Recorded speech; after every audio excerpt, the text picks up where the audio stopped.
नमस्कार दोस्तों, मैं धीरज कुमार सिंह, न्यूमरोलॉजिस्ट और आपका दोस्त स्वागत करता हूं हमारे आज के भाग्य विज्ञान के अंक में। Numerology is the language of number, अंकों की भाषा न्यूमरोलॉजी। दोस्तों, हमारे फ्यूचर टेन के सफर में आज हम अपने आखिरी पर्सनल में पहुंच चुके हैं, आखिरी पड़ाव में पहुंच चुके हैं। आज हम बात करेंगे कि अगर पर्सनल 9 आपका आ जाता है तो आपके लिए कौन सी सावधानी रखनी चाहिए और क्या अपॉर्चुनिटी आपके लिए लेकर आ रहा है, इसके बारे में हम आज के अंक में बात करेंगे। आज के अंक में बढ़ने से आगे आप सभी को मैं बहुत बहुत धन्यवाद देना चाहता हूं कि आप हमारे इस अंकों के सफर में हमारे साथ बने हुए हैं और हमारे साथ आगे भी बने रहेंगे। अगर अगर अब तक आपने हमारे चैनल को सब्सक्राइब नहीं किया है तो प्लीज हमारे चैनल को सब्सक्राइब कर ले और अंकों के सफर में हमारे साथ बने रहें। तो दोस्तों, पर्सनल 9 पहले कैलकुलेट कैसे करते हैं, वो एक एग्जांपल बता दे रहा हूं आपको। मान लीजिए किसी का जन्म 9 जनवरी साल 2000 को हुआ है और वो जानना चाहते हैं कि 2024 उनका कौन सा पर्सनल आ रहा है और उसके बारे में हम जानेंगे।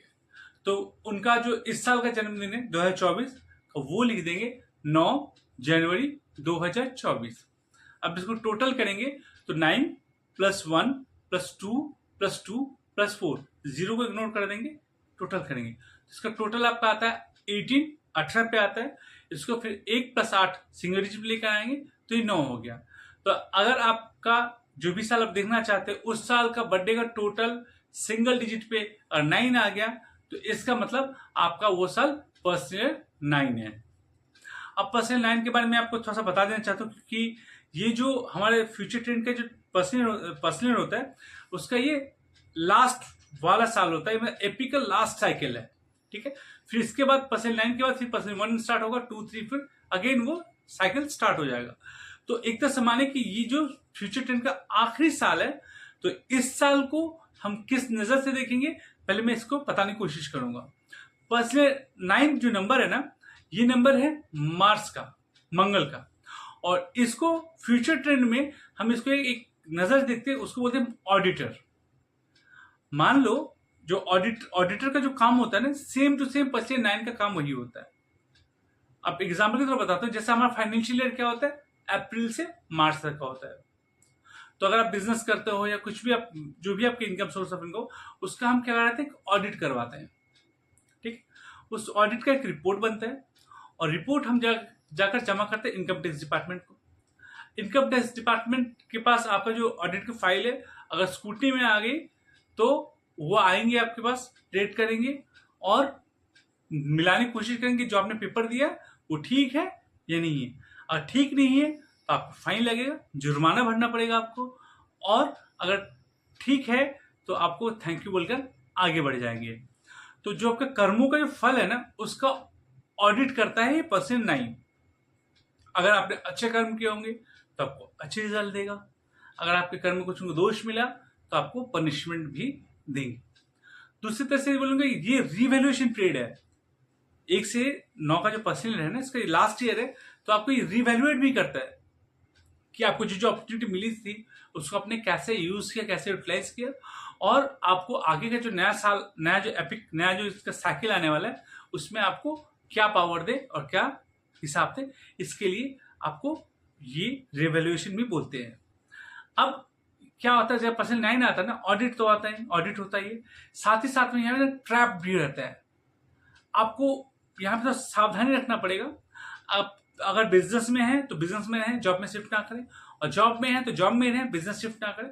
कोई नए काम में आप नहीं जा सकते अगर आपका पर्सनल 9 चल रहा है। तो अगर आप जाते हो तो चांसेस है, बढ़ जाती है चांसेस कि आप ट्रैप्ड हो जाओगे, फंस जाओगे। तो ट्रैप ईयर भी होता है। इस साल की जो स्पेशलिटी होती है, खासियत होती है कि जो लास्ट क्वार्टर होता है ना, अक्टूबर नवंबर दिसंबर, इस साल में आपको एक लास्ट क्वार्टर में आपको एक रोशनी मिलेगी कि आपको आगे करना क्या है, एक रे ऑफ होप मिलेगी।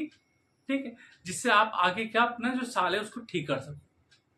तो इसको एक तरह से बोलेंगे ये है। प्लस दूसरी बात मैं बताऊं कि अगर पर्सनल 9 आ गया तो बी केयरफुल, आप गाड़ी सावधानी से चलाएं, अपने हेल्थ का बहुत ही अच्छे से ध्यान रखें, और साथ ही साथ में किसी दूसरे के झमेले में ना पड़े। अपने काम से काम रखें, अपने आप को काम डाउन कंट्रोल में रखें, क्योंकि ये एग्रेशन लेकर आएगा। ड्राइव या करोगे या कुछ भी ना एग्रेशन ला सकता है, तो उसमें शायद कुछ अनहोनी हो सकती है।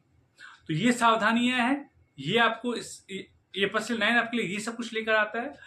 तो दोस्तों ये इससे आप समझो कि पर्सन 9 आ गया तो आपको सावधानी ये रखनी है। अब कौन से ड्राइवर को कितना सपोर्ट करता है ये हम आपको बताने की कोशिश कर रहे हैं। अगर आपका ड्राइवर 1 है, मतलब आपका रूलिंग प्लैनेट अगर सूर्य है, सन है, और आपका पर्सन 9 आ गया, तो आपको ये 50% तक सपोर्ट करेगा। ऑडिटर है भाई, सब सपोर्ट नहीं करेगा। अगर आपका ड्राइवर 2 है, मतलब आप चंद्रमा से अगर रूल होते हो और पर्सन 9 आ गया, तो आपको ये 30% तक सपोर्ट करेगा। अगर आपका ड्राइवर 3 है, मतलब जुपिटर से आप रूल होते हो और मंगल का टाइम आ गया, पर्सन 9 आ गया, तो आपको ये 40 to 50% सपोर्ट करता है। अगर आपका ड्राइवर 4 हो और पर्सन 9 आ गया, तो ये आपको 30% सपोर्ट करता है। अगर आपका ड्राइवर 5 है, मतलब आप बुध से रूल होते हो और 9 आ गया, तो आपको 50% तक सपोर्ट करता है।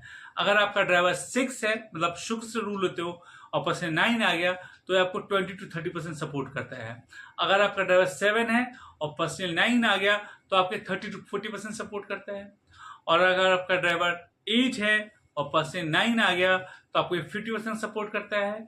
और अगर आपका ड्राइवर 9 है और पर्सन भी 9 आ गया, तो आपको 60 to 70% सपोर्ट करता है। दोस्तों फ्यूचर ट्रेंड का ये मैंने आपको बताया कि फ्यूचर ट्रेंड 1 से लेकर 9 तक का क्या बिहेवियर है, ठीक है। 1 से लेकर 9 का पर्सन का बिहेवियर क्या है, क्या आपके लिए अपॉर्चुनिटी लेकर आया है, किस किस साल में क्या सावधानी रखनी है, ये हमने बताने की कोशिश की। और फ्यूचर ट्रेंड न्यूमरोलॉजी में एक बहुत ही इंपॉर्टेंट रोल प्ले करता है। इससे हम अपने आप को नेविगेट कर सकते हैं, अपने फ्यूचर के प्लानिंग को डिसाइड कर सकते हैं। तो दोस्तों ये हमारा फ्यूचर ट्रेंड का सफर था। अगले अंक में हम कुछ नया सफर शुरू करने जा रहे हैं और आगे